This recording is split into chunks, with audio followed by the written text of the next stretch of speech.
महाराज जी, जीवन की उलझन कब दूर होगी? कृपया कोई ऐसा मंत्र बताएं जिससे मन शांत हो जाए। अगर आपके शोक और दुख और भय नष्ट ना हो जाए तो आप हमसे कहना। ये हम राधा नाम ऐसे ही नहीं उच्चारण करके आपको कहलाते, अनुभव करके कहते हैं। राधा नाम के बल से हम दहाड़ते हैं, राधा नाम के बल से हम जीवित रहते हैं। राधा नाम है जीवन हमारा, राधा नाम प्राण आधार है, राधा नाम है कर्ता विधाता, राधा नाम पालनहार है, राधा नाम सबका पूज्य है। राधा नाम का पूजन करें, राधा नाम के ही ध्यान से हम शुद्ध अपना मन करें। राधा नाम के जप ध्यान से प्रेम बढ़ता जाएगा, राधा नाम ही हमें प्रेम में निकुंज में पहुंचाएगा। निकुंज तक की यात्रा इसी राधा नाम में छुपी हुई है। आप राधा राधा रटिए और देखिए आपके काम बनते हैं कि नहीं। राधा नाम जहां विराजमान है वहां कोई बाधा नहीं। जिते विनायक शुभ शुभ, विघ्न करे नहीं कोई, विघ्न करे नहीं कोई, डरे कलिकाल कष्ट भय। ये डरपते हैं राधा नाम लेने वाले के ऊपर हम अपना कैसे प्रभाव दिखाएं। क्या कलिकाल का प्रभाव, कष्टों का प्रभाव और भय जो हमें देने आ रहे हैं वो खुद भयभीत होकर भाग जाते हैं जब राधा नाम हमारे पास होता है।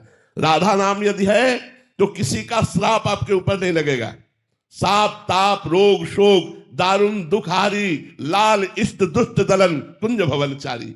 इसलिए अगर पूछते हो कि तुम्हें परम शांति कैसे प्राप्त होगी, यदि हम पर विश्वास करो और राधा नाम जप करो, फिर आप देखो तुम्हें शांति नहीं शांति प्रदान करने वाले बन जाओगे आप। सा तरती सा लोकान तारयति, वो स्वयं तर जाता है, स्वयं तर जाता है और लोगों को तार देता है। इसलिए राधा राधा रटो, शराब मत पियो, मांस मत खाओ, पराई बहन बेटों की तरफ गंदी दृष्टि मत रखो, राधा नाम जपो, देखो तुम्हारा मंगल होता है कि नहीं, तुम्हारे सारे दुख नष्ट होते हैं कि नहीं, तुम सुख में आनंद में नाचते हो कि नहीं। जैसे मीरा जी नाच रही, पायो जी पायो मैंने राम रतन धन पायो। ऐसे गुरु जो अमोलक वस्तु दी उसको जपो तब आपको पता चलेगा, राधा नाम जपो तब आपको पता चलेगा।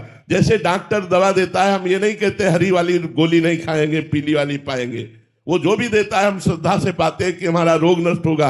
ऐसे ही संत और गुरुदेव जो उपदेश करते हैं बिना प्रश्न किए बिना संशय किए यदि आज्ञा का पालन कर लो तो आपका परम कल्याण हो जाएगा। राधा नाम महा अमृत में है, समस्त दुख शोकों का नाश करने वाला है, शाप ताप विघ्नों का नाश करने वाला है। राधा नाम के ऊपर मारण और मोहन वशीकरण उच्चाटन इसका कोई प्रभाव नहीं पड़ेगा जिसकी जिह्वा पे राधा नाम, और एकदम सरल सहज रसगुल्ला जैसा राधा राधा राधा राधा। जी, प्रारंभिक साधन का प्रश्न रहता है कि फिर बहुत जलन होती है, मतलब वो मन लगता नहीं है राधा नाम में, नाम में मन नहीं लग रहा। देखो एक बार जब राधा नाम आप जब प्रारंभ करोगे तो मन के पाप नष्ट होंगे, इसलिए मन को जलन होगी।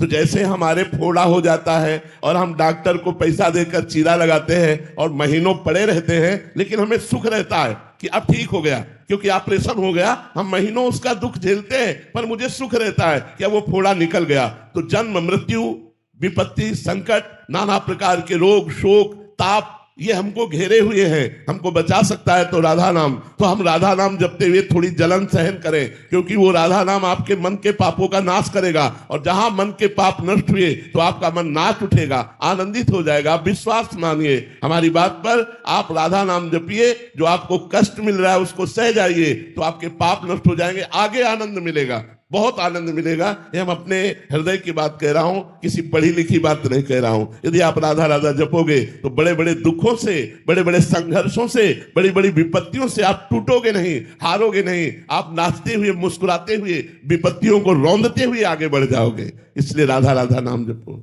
आशीष गुप्ता जी। राधे राधे महाराज जी। महाराज जी, आप कह रहे हैं कि मैं नाम जप सेवा सत्संग वृंदावन वास भी करने आता हूं महीने में एक आधी बार। महाराज जी, पर मेरा व्यापार ऐसा तो मुझे गाली देकर ही बात करने की आदत है। ऐसा व्यापार तो हमने आज तक नहीं सुना भाई। कौन सा व्यापार है जिसमें गाली देना होता, हमको भी जानकारी हो जाए। इससे मुझे भगवत प्राप्ति में बाधा होगी। हाँ बिल्कुल बाधा हो जाएगी।